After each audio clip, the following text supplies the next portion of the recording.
Kathy. Thanks for joining us. Let's kick things off here officially. My name is Laura. I lead the success team here at LiveSchool, and you are joining us this morning for the 5 habits of high-performing PBIS schools using LiveSchool. If that sounds right, you're in the right place. If you're like, I did not know that's what I was joining, feel free to stick around anyway, or head over to the session that you originally intended. But that's what we're about to kick off today. 2 quick housekeeping things. If you're just joining us, I am recording this session, and so we will share out the recording afterwards and all the slides that you're seeing so that you can beg, borrow, and steal some great ideas from our educators that are presenting today. So don't feel the need to have to take a lot of copious notes. You can just listen and ask all of your really great questions. And I'm hoping that we're going to spend our session together by first, I'm going to take a couple of minutes to show you what LiveSchool is. So if you've never seen or heard of it before, at least you've got a high level understanding of what that's like. And then I am getting out of the way because we have got 2 fabulous CPS teachers here who are going to tell you what this actually looks like in their classrooms. So Cynthia Brawner teaches 3rd grade at Wadsworth STEM. Tiffany Norwood teaches 2nd grade at Horace Mann. They've both been doing this for years. By this, I both mean being excellent teachers and using LiveSchool. I was also back in the day a CPS teacher and coach and school leader, and I actually used and bought LiveSchool for my own middle school students. But I want you to hear from the people who are doing this every day in their classrooms. So let's start high level with some basics. At the simplest level, LiveSchool is a place for all the great cultural things that you are already doing as a school by hand. Right? So you notice when kids do something right, you reward it, and you want to let everybody see it, the student, the school, their family. There are 5 pieces in LiveSchool to make that easier for you, mainly that we help you track behavior. There's a reward store option. You can sort your students into houses.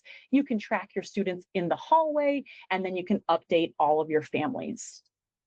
Basically, we help all of the schools that use LiveSchool operate on one big loop. So that same moment might show up a little bit differently depending on who you are. First, as a teacher, you notice something like a student holds the door open, or a kid of yours gets started without being asked for the first time. Couple of taps, a point awarded, you keep teaching. That student now gets to see it show up on their point total, and they can then spend that in the store, and it counts for the house that they're sorted into at the same time. You as a school get to see all those patterns, all the house standings across the grade levels, whether classrooms are being consistent with one another, and your families get to hear that good news in real time when something goes well, right? Not just a phone call home when something isn't going the way that we wanted to, but all the celebrations you have of their kids doing the right thing. Everything starts with a shared rubric across the school. So before a single point is awarded, admin team or the PBIS committee decides what counts, and that list of behaviors is your school-wide rubric. Every school sets their own behaviors, their own categories, and what each behavior might be worth. We recommend building that rubric with teacher input, and each school can decide for themselves if they want to have negative behaviors and whether those negatives should subtract points from the students or not. If you're starting from nothing, there's also a free rubric generator on the LiveSchool website with examples so that you don't have to invent it from scratch, and you can see how other schools are using their rubric as well. Once you've got those points in place, the objections we hear the most often from our very overworked teachers like yourself is, I don't have time for another thing. So here's what awarding a point actually looks like. You tap on a student's name and you choose the point to award, right? You can log those points in the moment, or you can catch up after class. But both teachers that you're about to hear from do this from the board at the front of the room during a transition that they're already running anyway. So nobody's adding new things to their day. They're just recognizing students for the great work that they're doing in part of their routine. Now, what gives those points meaning comes in a couple of different forms. Rewards is what we see schools use the most often, but they do not have to cost you money. Most of our schools that use LiveSchool use free or almost free rewards. So if you're thinking, running through your head right now, like, I cannot spend more money on things that I give my students, you do not have to. A lot of our schools will use ideas like teacher versus student competition, Uber by principal, or assist the custodian, right? Privileges that get your students really excited to want to demonstrate that positive behavior. We also see students sorted into houses, and those house points are automatically added for every point that a student earns. So the whole school can then engage in a friendly competition to be on their best behavior.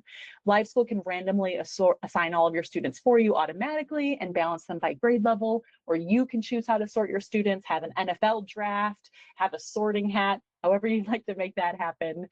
And then think about when your family is normally here from school, right? It's usually when something went wrong. That's that phone call, that dreaded phone call at dinner time that they receive. With LiveSchool, it's the opposite. They're getting a weekly email that goes out automatically to every connected family with all the points, positive things that their students earned that week. And teachers note attached to that automatically with thanking them for recognizing them for that positive behavior and what they're being recognized for most, showing up for all those families to see. All the points are combined in one place, so it's not as if your family's getting 5 separate emails from all their different teachers. They're getting one cohesive picture of how their child's week went, and there's no extra work for you because it just sends automatically. One last thing new for this school year is that for teachers, you can now just issue a pass to a student who's leaving your classroom in the same place that you're awarding points. And you can set time limits. So a bathroom pass is different from a nurse pass, and the pass will turn red the second that it runs over. For our admin and site leaders, you will also get a log across all of your grades, a heat map of when your hallways are the busiest, and a no meetup list so you can stop 2 specific students from being out at the same time. Now, these are the kinds of results that schools share with us, and what all of these schools have in common is just consistency. All of their staff recognize and reward positive student behavior throughout the school year. But what you are all here for is hearing there's a gap between having a great plan and the day actually going the way that we wanted it to.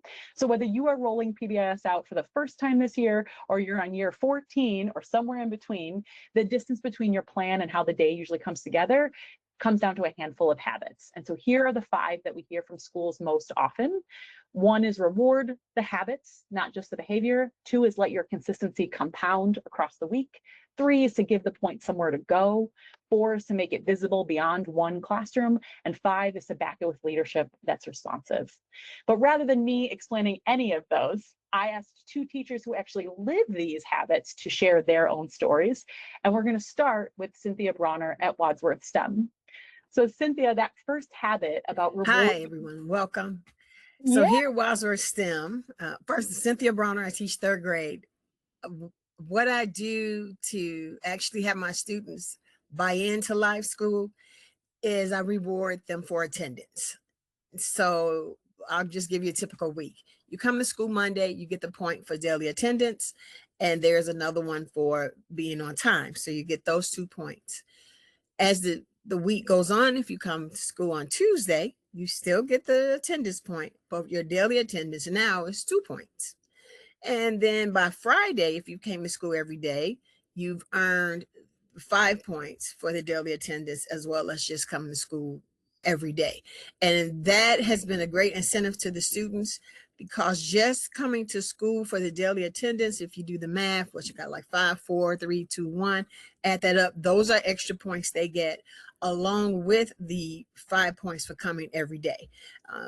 Yes, there are some tardy negatives, but that kind of discourages when they realize, hey, if I'm tardy, I lose the points that I have, and I can't have the on-time point. So that motivates the students to attend school on time. And that's one way that I use a LiveSchool. You also mentioned that you've got behaviors for things like collaboration. Oh, wait, and I can't hear creativity. you right now. Oh, are you able to hear us now? All right, so I'll just keep talking because of this system here has done something slightly different. Sure. So I do reward more. Like I said, I reward more than behavior. But what I found as well is with the students, with the positive behaviors, and once they understand what it is that they can gain and how they earn the points, if they get a negative, I allow them to go on LiveSchool to see how that negative has pulled from your positive points. And so when you go shopping, which is I deemed it to, we go every Friday now. When they go shopping, they realize they don't have as many points as they did in the beginning. So that behavior that they were doing that caused the negative points, they have learned to not do that. And so they try their best to be on the positive. And once they realize, hey, I get points for completing my assignments on time, I get points for working with others in the collaboration. And you'll see that in LiveSchool, you can go up for one area per day, you can go up to 5 points. So you don't necessarily have to just give the 1 point, which I found is very rewarding for the students. You also mentioned that you designed it so that no student ends their day at 0. Why did that matter to you? Why was that important? That matters because it helps them with the morale and the esteem. And you'll find out that students, when they come in the classroom, they really want to have a great day, but life happens, as we know. And as life happens, I try to be that buffer where, okay, you might start off with a bad morning. I'm not going to count it against you. You get your points for attendance, you get your points they multiply each day you come. And so let's have a conversation to see what's really going on. Now, if you are deliberate and intentional, then what I've learned that happens, and it's been positive so far, you'll get that maximum negative. So you can understand how serious that behavior was in a negative way. But you also have an opportunity throughout the day to kind of ease up on your points, because if you change your directive, the way our system is set up, there's opportunity to improve yourself. So let's say you got a -5 for this Horace thing you did. I mean, you didn't harm anyone, but it wasn't a positive thing. Well, as we go through the day, if you do something that's positive, if you decide, hey, you know what, I'm gonna get me together. You had your moment where I'm working on the SEL corner. You took some time out. You thought about what it is that you've done.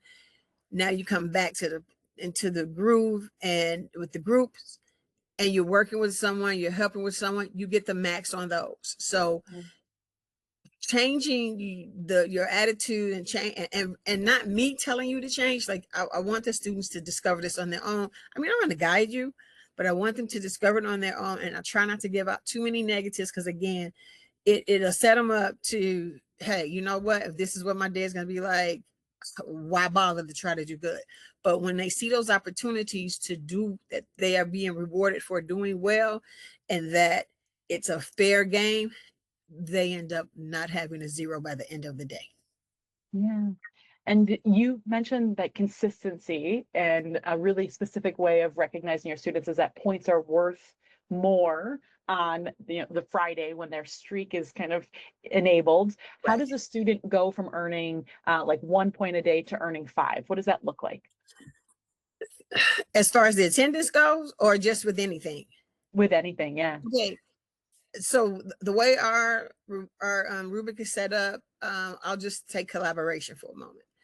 They're with me. So I have 2 classes. I'm departmentalized. So my first group is with me for about 2 hours and 15 minutes. Within the 2 hours and 15 minutes, let's just, for an example, we're working on ELA assignment, and it's a collaborative project or task that they're doing. Well, students who, and they know they get the points for collaboration, but I don't necessarily say you have to do this, because I don't want students to, Ms. Brawner said, if I did X, I get 5 points. And if I did Q, I get 4 points. So I'm going to do X. I want them to evolve into being that collaborative person. If I see that the effort is there, they'll get the 5 points. If I see that that every time they work in a group, they're not dominating the group, but they're actually helping out some people. Because as we know, our classrooms are diverse to the point that, yeah, you have some high rollers and you have some people who are on the edge of high rolling. And so when students have that empathy to just go and help someone, they will get the maximum points. And I do it by subject. I don't just do it for the day. So I teach ELA, I teach social studies and writing. And so as we're doing an assignment, as they're doing the assignment, I do pay attention to who's doing what and how they're doing. So like I sticking with the collaborative, if I see that, Johnny is helping out Susie, not giving her the answers, but saying, hey, this is what I thought, having that student discourse and just being like a work partner with that person, they get those points. Now, I will say our day is busy because 2 hours and 15 minutes fly by really fast. And then the second group comes for about 2.5 hours. I'm now invested in a little, and I'll show you, it's right here in front of me, a little notepad kind of thingy. If you can see, clipboard, where I can put Post-its on it and just jot down real quick who, I do initials, who did what, and what to, how many points to give and in what area. I am very guilty of, at the end of the day, or probably the end of 2 days, going back and post, putting in the points that they have been rewarded, but I didn't get a chance to put in system yet. So by Friday, they have all their points for shopping. Yeah, and I would say that you shouldn't feel guilty about that, right? That's part of the adaptability to make sure it works for your routine. It's gotta work with your ability to teach. You gotta be able to put in points later and not necessarily in the moment if you get caught up in helping develop the collaborative skills of your students. What happens if a student is absent? Do they lose the streak that they've started to build up throughout the week, or how does that work? So attendance wise, they can't get the points for that. So so let's say they missed Wednesday, they came Monday, Tuesday, Thursday, Friday, their maximum for the daily would be 4 because they weren't there one day. So, but they still get the attending school points. Yeah, because that day I can't reward any points because they weren't in the building. Unless, and here's how they can get those points. If they turn in the homework or some assignment that they had prior to, they will get the assignment points, but not, unfortunately, not the attendance. Sure. Yeah. Well, and you had mentioned that, giving those points somewhere to go so that those points have meaning is kind of what helps them last beyond just an initial opportunity to record points. You mentioned Friday is that shopping day in your room. What do you actually stock your store with for your Friday shopping day?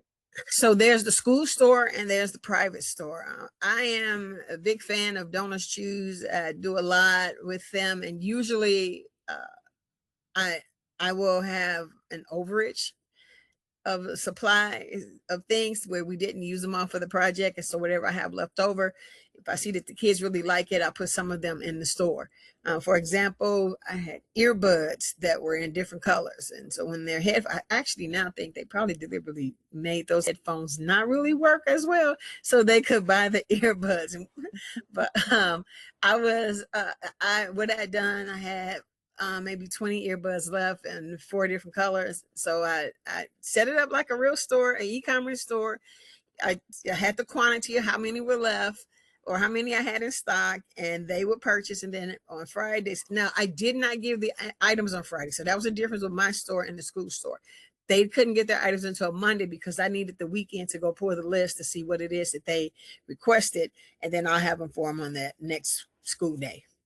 So yeah. And you mentioned that you've got both a school store and your own classroom store going on at the same time. How do those work together for you and for your students? Okay, and that's a very good question because I do my store slightly different. So the school store, when they order from the school, again, I go print out the Excel sheet. I just copy what's there, put in Excel or slide sheet. I mean, a Google sheet, so I can go to our school leaders to say, hey, this is what the kids are ordering. How do I, I am their shopper for them. So I go and get the things if necessary, unless it's like, say, lunch with the principal or something. I just let them know so-and-so did this. So you have to, please honor this. When it comes to, and that's where they use their LiveSchool points. When it comes to my store, the points, so it's a little bit different because I don't teach math anymore. I've incorporated a money system. So just as if it was real, well, it is real life, but if it was adult real life, where the points that they use in LiveSchool to shop at my store gives them access to get the item. They then have to give me the cash, not US cash, but replicas of US cash with the non-negotiable words on it, where they have to pay for it. So earbuds may be, say, 5 points for you to initiate the purchase, but the actual purchase of the earbuds may be $100.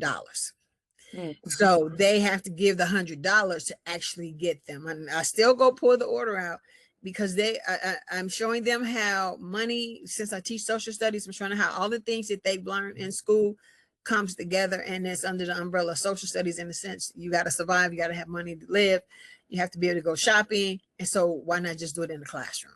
And I actually have stacks of cash. I think I might have maybe $300,000 in our bank at school. So yeah, they got the $100 bills, the 50, so they could get the experience. And these, just a sidebar, I don't want to take too much time, but the money that I have is the money that they used in movies. So it'll tell you for movie purpose only, no, not real, and so forth. So the image of the money looks like the actual money. Sure. You also mentioned that you don't always go out and buy things for your students. Tell us a little bit more about what kinds of rewards you offer to your students that don't cost you additional dollars. So they may want to have, well, I know last year, and the store, when I have the tangible items, yes, like I said, at the store, but then there are things that kids like to do. And so one was have lunch with the teacher. Okay. So that costs nothing but but my time a little bit, but I made sure they were out by recess. So I still got a few minutes to myself, but those are some things that didn't cost anything additional. So I would drop that in lunch with the teacher, because we already had lunch with the principal and so forth. They might, ask to, not ask, but I'll give them like 5 extra minutes. We have one-to-one devices, so they may want to use the Chromebook a little bit longer. Well, okay, it's going to cost you some points to do that because we're done. And what I usually do is give them the 5 minutes for the transition time, cleanup time. So while others are cleaning up, they might get the extra time there. They co-teach. Last year, I had a lot of students who wanted to co-teach. So several of them were able to, I was able to honor that. And the co-teaching would be, we have our lessons, but I would give them a segment that I'll say something about it, and then I'll have them restate it in their own way. Because sometimes students, buy in better when the students are giving it the lesson to them. So that was like a really big hit. You can come early, because with our 10 minutes on the front end, and we're 8:30 start school, they were able to come in because they don't have to come to the classroom till 8:40. So they were able to get talk time with the teacher. So if you do that, just make sure it's a day you don't have anything major to do, because they will talk. You gotta listen. So those are some ways that I did that. Yeah. You also said that, this was about making it bigger than just one classroom, because points from just you might be a rule that happens in your class, but points from every adult kind of make that culture. How do your students know that this isn't just a Miss Brawner thing? So what I do is what I can show them from behind the scenes, I'll let them know that and this is like day one, like the first week of school, but I started on day one so they can understand when they hear the sound, this is what LiveSchool is.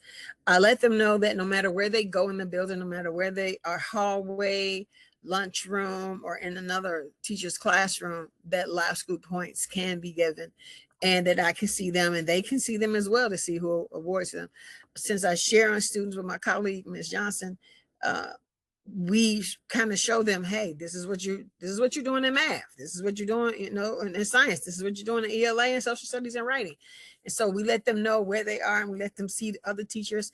And what I make sure I do is I show them how to go see everything and everyone. And I always tell them, if you got a question about a point, go see the teacher. Yeah. You also mentioned that your house standings go in your school newsletter. How does that play out with your kids? Okay, so I'm very competitive in a healthy way. And as they say, as the teacher is, so are the students. And so we become very competitive. I'm just going to say this, we were in the lead for a very long time. Had a wonderful lead. And then kindergarten came and blew past us. And I showed them, I said, look what happened. Look where we were. Look where we are now. What's wrong with you guys? You got in a loving way. I get, come on now, we got to beef this up. And so it's in the newsletter, and I showed them how it's in the newsletter. I'm like, everyone knows where we are. I mean, kindergarten blew everybody out, but we came in second place. I'll say that. So it is in it demonstrates healthy competition. So no one is mad if another classroom or another grade band outdoes you. It just means you got to work harder at it. And so that's our goal this year, to be number one. But yeah, so it was fun for them to see. They were like, wait, they're just babies. I'm like, that's what people think about you too. So come on, step up your game. Tell your parents, make sure you come to school and do whatever. And it also reinforces the work, because there's some things that students don't realize they can control with live school. And that is, if you do your work, if you follow directions, if you do all of these positive things, especially in the cafeteria, because I know in a lot of schools, it's the lunchtime that really gets, whoa, everybody had the food and now they got the new burst of energy. They really, you know, I try to help them understand that you have control of that. You do well in that, we can blow everybody out. Because for third grade, we usually have about 55 kids. And so that's kind of cool. You know, think if all 55 got the maximum points every week, our house would win. Well, and you said that, and this is for all the administrators in the room, that your principal kind of does some things to help keep live school alive. What kinds of things do you ask for? What kinds of things does your principal put in place? Dr. Shabazz is the bomb. Okay, so I might be that person. Like, okay, here, I'm using this. This is not working. That's not working. I can't do this. How do I do that? Now, I don't go every day, and I'm not a nagger, but I try to be, you know, gather all the things that I have and then say, hey, this is what I need. And in reality, as busy as a principal schedule is, as busy as things can be, by the next day, if not that same day, the concern I had or the issue that was there has been resolved, or there's an answer if it's beyond his control. So yeah, his turnaround time is awesome. I mean, I rave on him all the time. His turnaround time is really great. And that is helpful, because if there's a glitch and you can't get past it to do whatever you need, then you lose your rhythm. And when you lose your rhythm, it's really hard to get the rhythm back. As you know, when the day is going, it's like boom, boom, boom. There's a routine that not only we get the kids to start, the students to start week one, but we have a routine as well. And you get off that routine, it is really hard to get back. Mm-hmm.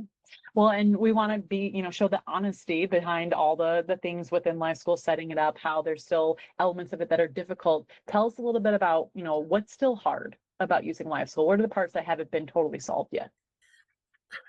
For LiveSchool, it has gotten a lot easier to navigate. It's awesome. Having other colleagues to be able to get points is the best thing ever, because so it doesn't feel as though this teacher doesn't like me, or this teacher likes me too much, or, you know, I'm the teacher's favorite. No, you have the entire school community inputting in this child. So it's not one-sided. And that's the great thing. I mean, it's holistic in the sense of everyone from any aspect of this child's academic life on, you know, during the day can have some input. The hardest part for me, and I did mention this to you, if I don't turn it on when I open Aspen, oh man, it's hard to get back. I mean, my day is, think, you know, imagine a tire on a vehicle. And once you start it up, you're good when you're idle. But as soon as you hit that gas pedal, and if there's not a stop sign or a red light, you keep going. Okay, that's kind of how my day is. If I don't turn it on while I'm idle, once that day goes, it's like, oh my gosh, we hit a stop sign. It's the end of the day already, and I didn't open LiveSchool. So that's why I have that little notepad. And but you did give me a solution to, you know, there's a way to put an app on and have it open, to put it to my desktop. So once it automatically opens, I'm good. And what I also found is effective, even though that's kind of not what you said, but I try to make sure to do this, is have it on 2 devices. So I have it on my main screen I'm presenting from, but it's in the background, and I'll have it on my laptop. So when I click on the laptop, the cool part, oh my gosh, and this was amazing when it happened, the students will hear the sounds from the board where I'm presenting from, and they're like, oh, what's that? Who got points? Yeah. And it's like, or if you get a negative, they're like, who did something wrong? Let's do our work. So that's the part. I just got to make sure I have on the different monitors, as well as turn it on as soon as before the kids come in. You also mentioned you had kind of like a handful of kids who decide early on that they want to play around or push your buttons or see if LiveSchool is really going to capture them. How do you kind of work with those students and let them know that this is something that you're serious about and that it's something you're going to reinforce? So they will get the negative points, but we also will have a conversation. And one thing I'm going to incorporate this year is to not wait till we're transitioning, but but not to interrupt instruction, but have a way where, hey, we're gonna have a meeting, because I really do try to help kids pull their best out. And I know, they want to try you because they're third grade. They're feeling themselves. I'm not second grade anymore. You don't have to hold my hand across the street. I can carry my own books now. And so I try to help them using LiveSchool to redirect their energy to be positive and to help them work in that space. Young ladies, they kind of, ooh, okay, I'm developing now, so I'm grown now. Let me just help you how to work in space with what you got, so that you don't get your feelings hurt by someone else who really doesn't understand and doesn't know your story. So yeah, it's more so just having a quick conference with them. Even if because I have tables, I don't have desks. I will flop at your table in a heartbeat and say, come on now, really? What you doing here? And everybody else will still be working, but some of them are eavesdropping because they really want to see, the kid that really tries you the hardest. Everyone else is looking to see how you handle that person, because if they appear to get away with it, if it's 10 kids, you got 10 more kids that's going to try you. So with a loving, firm voice, I'll do something out loud and then I'll go talk to them by themselves. But I really make sure that what I do doesn't embarrass the student, doesn't jeopardize their love for school. I just give them things to think about. Yeah. Well, and I think one of my favorite things that we had talked about earlier was your story about your group of students who started the year as your hardest group. What did those students kind of say to you at the end of the year that really had you thinking like, yep, this was successful, this worked this year? They stopped, they really did try it. And I was like, oh my gosh, should I still be doing this? But after the conversations and after they realized, oh my gosh, this is a negative against me, and that's really not me. I thought I had found their niche, but it wasn't really till near the end of the year. I'm like, wait a minute, this is what you really like to do. And so the LiveSchool points, even though they were negative, they kind of came out positive, because once we found out how we both can groove and gel together, they started getting more of the positives and less of the negatives. And I probably still was not their favorite teacher, but our school teacher-student relationship improved a lot. And I say that because they kept coming to school. Like every single day, they kept coming to school. And I'll just say, one of the kids said, I don't like you. And I said, well, why do you keep coming? And if you don't like me? And then I was like, yeah, that's the opposite to say, I really do like you, but I don't know how to say I like you. So I figured to get your attention, I'll do something because it makes you talk to me. So that's when I had to no, I'll talk to you whether you do something good or bad. I'll just talk to you anyway. So yeah, that's how we ended our year. And it was a cool year. I mean, they all left happy because they all actually came the last day of school. It was like crazy. I'm like, this is the last day of school, but it was a good crazy. And you mentioned that some of them actually thanked you for working with them throughout the year. What do you think changed for them? Like, why did they suddenly turn around, or maybe not suddenly? Why did they slowly turn their game around? Right.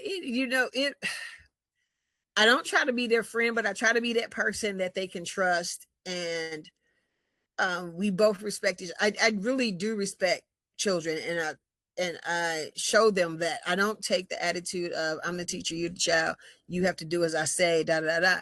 And so through that relationship, they grew, they matured, and they were able to realize, wow, you're a person, you're not that bad of a person. And so just navigating through the system, through the LiveSchool system, and really just being there, still showing up, making every day a new day. And as I told them with LiveSchool, even though you got points yesterday, you start at 0. And so it's what you make it. And I always tell students, hey, you walk in with an A in every subject.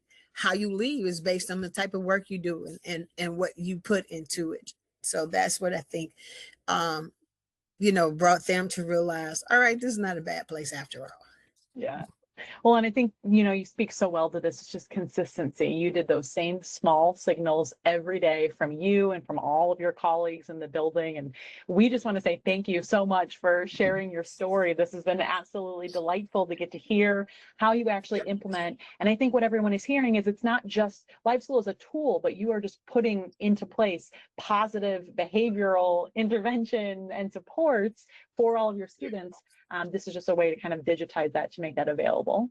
And that's one classroom for everyone to be able to dive into and find things that they can take away with. I also want to hear about, similarly, these 5 habits from a second grade room and an entirely different school. Tiffany Norwood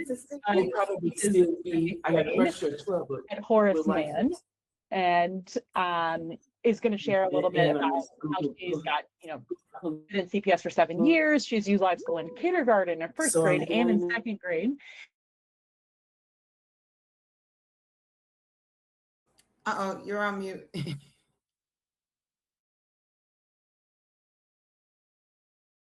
Laura, you're on mute.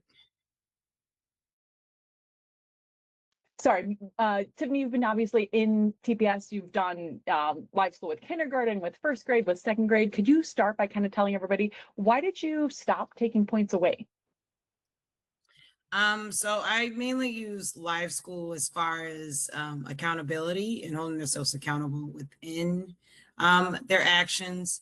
And so as far as like when I first started out at the beginning, I would take it away. So there is actually an option where you can include like the red points, as I call it, and then also still take it away.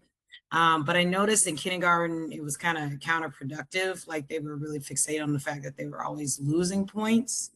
And so I kind of was reflective on that and then switched gears. I was like, you know what? So when I went to first, the second year I taught first grade, I decided to just use it more as far as like them evaluating on why they received red points instead of taking away.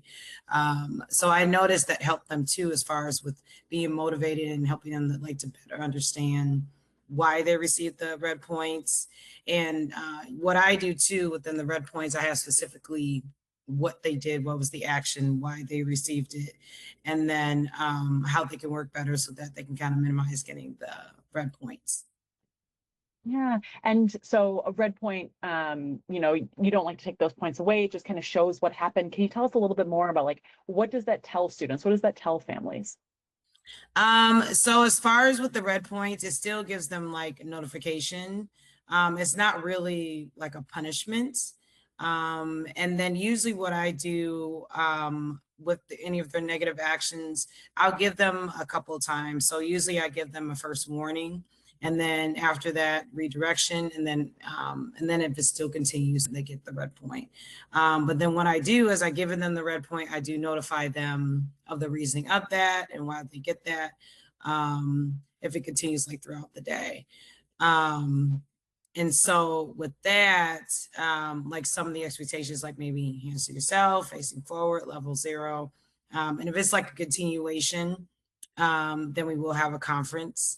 I do also like with LiveSchool too, that families are able to sign up so they can actually see the points that we assign to their students as well. So it'll be easier as far as with conferencing with them to see, what the actions and what was going on a particular day or time, and just to help them to like better understand their actions. Yeah. And, consistency, you said that you kind of do this in a completely different way than Cynthia does. Can you share how many points does a student need to shop at your Fun Friday store, and why do you set it so high? Yeah, so I'm very similar to Cynthia. I do have, I call it Fun Friday store, but it's very similar where they have a store on Fridays. And, but they accumulate, it's accumulation between like 125 to 150 points. So on average, they can get up to like 25 points a day. And so even though they may have done well through the week, it still is accumulation.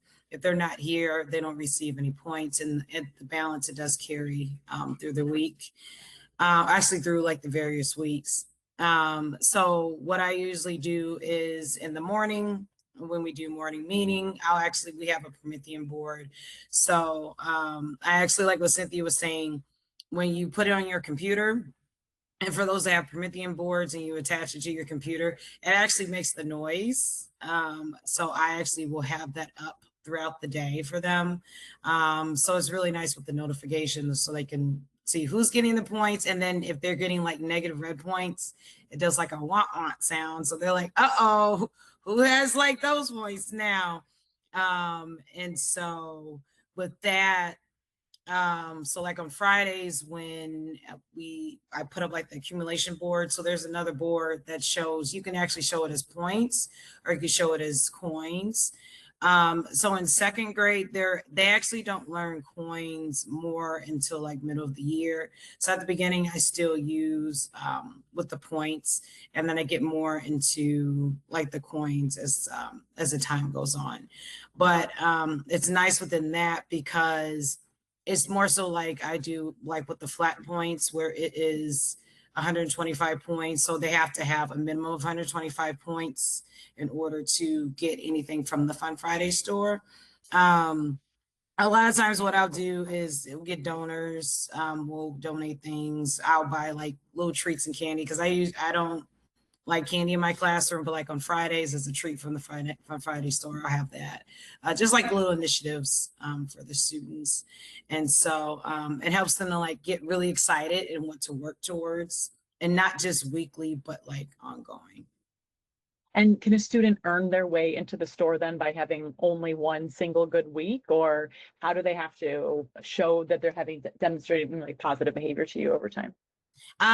So because it's 125 points, I usually don't, like for me personally, I usually don't give the points all in one day. You have to earn. And so with that, like even those who are having difficult days, I still give them points, but they may not be allocated all the 25 points that I allocate per day. And so it's still something that they have to work towards. So they know that it's like, okay, I didn't get all these points for the day, but I still have another day, or I still have ongoing where I can still work towards it so I can eventually pull from the Fun Friday store. Yeah. So Cynthia kind of described how consistency is worth more as the week goes on, and you kind of price those rewards out of reach of just one good week, kind of completely different ways to ensure that students aren't just coasting right after Monday, that they have to continue showing positive behavior to you. Yeah. Well, and then you mentioned your Fun Friday. So something unexpected kind of happened when you started putting your balances up on your board for Fun Friday. What did your students start doing? So as time went on, it was really nice. They started holding each other accountable as far as with the points. So what I do is I actually have assigned a teacher helper, but I do it for the week, and they actually will help me with assigning the points with the students. I usually don't do that till like mid-year. But at the beginning, I establish expectations. I tell them what they have to do for it. Like you can't just give the points to your friends.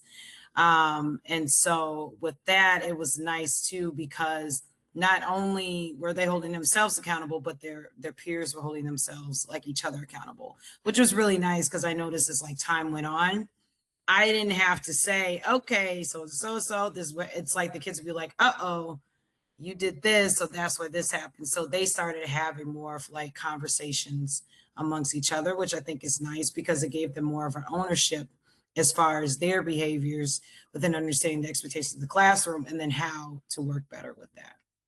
Yeah, and you also mentioned that it's kind of bigger than just your room. How does your school, how does Horace Mann make this a whole building thing?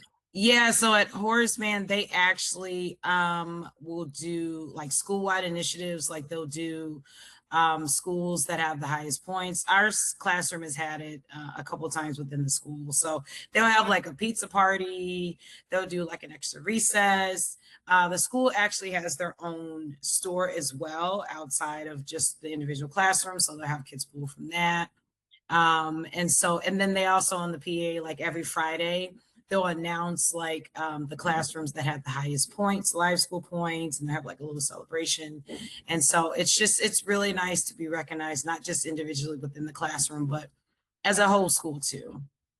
And you also mentioned that you have some grade band competitions, like primary versus intermediate versus middle school, and a winner gets announced. How does that come about, or what happens to students when they start to hear those grade bands? Yeah, it's really cool. So like in LiveSchool too, I do like it how you can group it by, for those who are like for the all school, you can group it specifically by the grade bands or the specific department. So like at our school, we have for the primary team, which is pre-K through second, and then they have an intermediate team, and then they have the middle school team. So then it also will be challenges too, not just within the individual classrooms, but within the grade bands itself.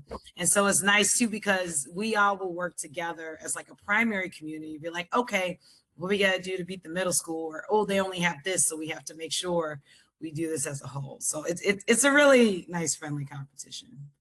Yeah, and so Cynthia was kind of describing her school puts those standings in the newsletter, your school announces it over the intercom. So lots of options out there for schools that are looking to kind of adapt to what works best for them. You also mentioned that like sometimes if you're out, it can be really difficult for something like points being awarded to students to continue to occur, but you've got a very specific plan. So what happens to the points in LiveSchool when you are not there for the day? Well, so as I said before, I assign a teacher helper that does for the week. And so there's two things. So if I have a plan day that's out, the teacher helper will already know that they have, like, say, if I'm here on Monday, but I'm out on like a Tuesday, I'll notify actually my entire classroom. They'll know, okay, I'll be out this day. So is the teacher's helper. They also know that they are in charge of reporting back positively what's going on with the class. With that too, I also had an assistant. So what I would do too is I would verify with the assistant based on the reporting that my teacher helper had said. And then I also have a notes in my sub plans for my sub to leave any notes, either positive or negative. But I will say though that majority of my students the entire year last year had positive reporting, because they do know that it's like not only just the adults in the room, but the teacher helper, each other are holding each other accountable with the behaviors. So I noticed that was really helpful with that. So it was nice when I return, I would honestly always get like a good reporting. Yeah. And so I wanted to just kind of throw this in as like a bonus, then have it for everybody. Then your teacher helpers, they're actually giving out points in your classroom. Like, how do they have that responsibility? How do you train them? How do you make sure that it's not just them giving them points to their friends? So again, as I said, I don't do it at the beginning of the year because I want them to understand like how to use LiveSchool with fidelity instead of just giving it to their friend. So I usually implement it by mid-year. And honestly too, when you are like assigning like your teacher helper, it's usually like your most reliable. Like how I usually do it, I always assign it to my like model student that can showcase the expectations of what I'm looking for in the classroom first.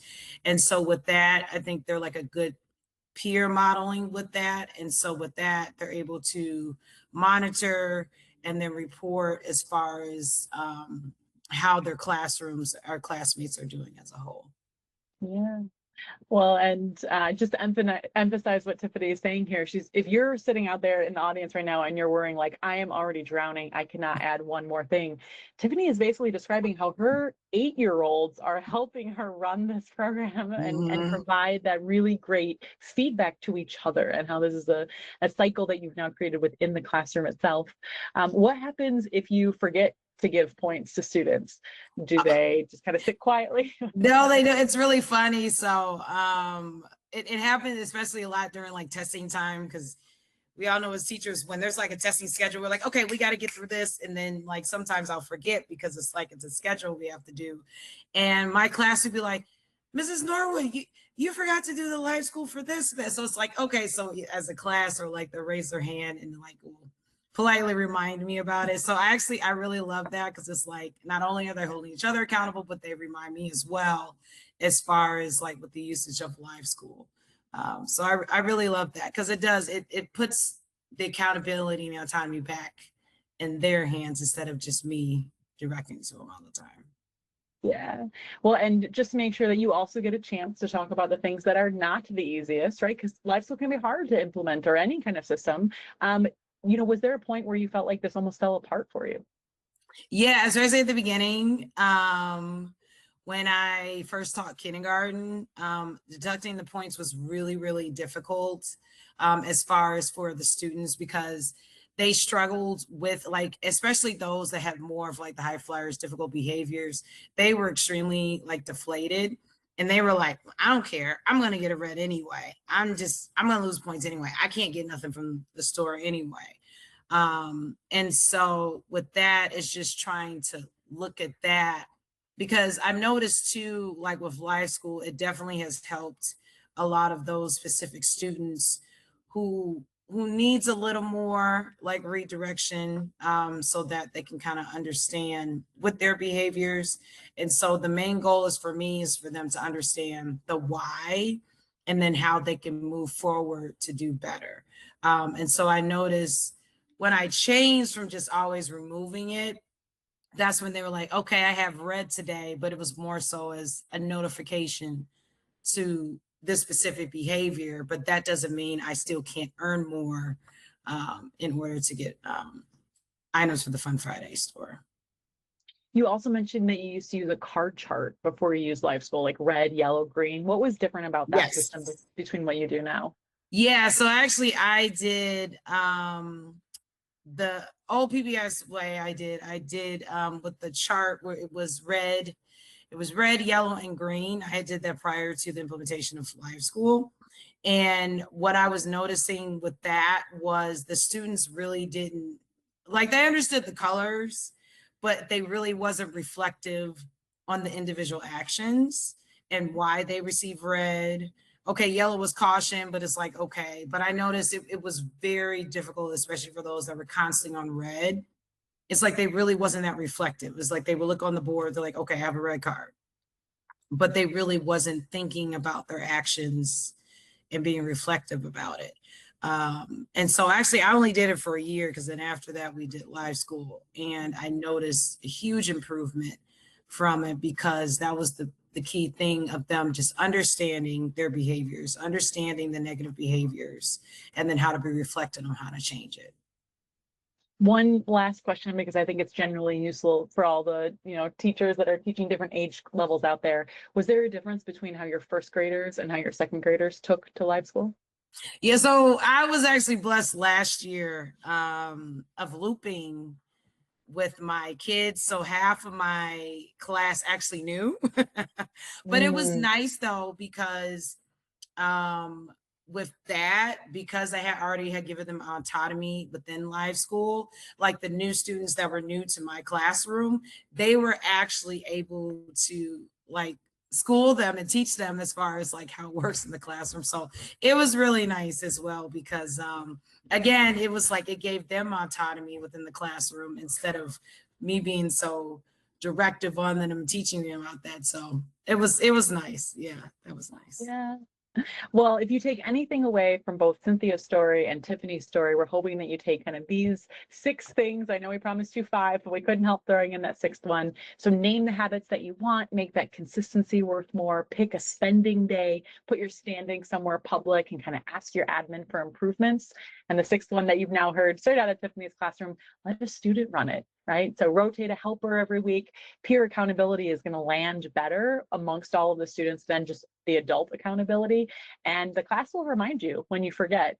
Cynthia, Tiffany, thank you both. Cynthia, what you said about that group of students that started out as your hardest and what changed for them is, I think, the reason that all of your fellow CPS educators do this work. And Tiffany, the fact that your kids remind you to do the points really shows like it's part of that classroom culture. I know that we are wrapping up time here, so I want to open it up to any other questions that people might have. Feel free to pop them in the chat here. One question, as people are thinking of those for both of you, what's kind of the one thing you would tell a teacher who's going to start using LiveSchool for the first time, next week? Maybe Cynthia, we could start with you. What would be one piece of advice you might give them? Can you hear me? Yes. Okay. The piece of advice I would give is to embrace it. It seems as if it's something to add on, but make it a part of your daily routine. Like if you write on a post-it, just write on a post-it to put it in LiveSchool. If you are one of those that have your cell phone, you can use LiveSchool on the cell phone and give them immediately. You can use it in the hallway if you want to give points for, because we have it for the hallway. But the main thing is to embrace it. Do not be afraid of it. And it is an excellent tool to use. Thank you for that. And Tiffany, what advice would you give to the CPS educators who might start using LiveSchool for the first time this next week? Honestly, similar to what Cynthia was saying, how to incorporate it within like your classroom structure. And if it's your first time using it, it does seem a little scary at the beginning, like how are you going to structure it throughout your day? But just think about, like, especially at the beginning, where do you think will be the best time to do it? Especially at the beginning. And then as you go on within that, incorporate as part of your daily routine. And then it does get easier. Well, thank you to both of you. That about wraps up our time for today. Just quick logistically, we will share both the slides and the recording out afterwards. My email is up there on the screen, laura@liveschoolinc.com. So please reach out if you want to talk about any of this for your own building, or you want to go deeper to talk about it for SPED or cluster settings. Cynthia, Tiffany, thank you so much for giving us your time this morning. It's just amazing to hear it from you as you get to use it every day. So authentic, so real. It's clear that you both care about your students and you create such a welcoming environment for them. And before you head to your next session, CPS did ask us to share a few things. If you're looking for some AI guidance, it's at cps.edu/AI. If you're looking for a foundations kind of quiz and badge, there is one available for AI if you're just getting started out there. And the CPS Neural Network is a Google community of practice with monthly networking hours and training with partners like Stanford. But thank you so much again to Cynthia, to Tiffany, to all of you for coming today and hearing about all of this. And enjoy the rest of your CPS or your Google CPS Palooza, your CPS Googlepalooza. There it is. Again, big shout out to all of you for coming and hearing about all of this. And thank you again, Cynthia and Tiffany, for sharing your classrooms with all of us. Thank you. You're welcome. You all have a great one. Yeah, thank you. Enjoy the rest of your sessions, everyone. Thank you. Yes. Bye-bye.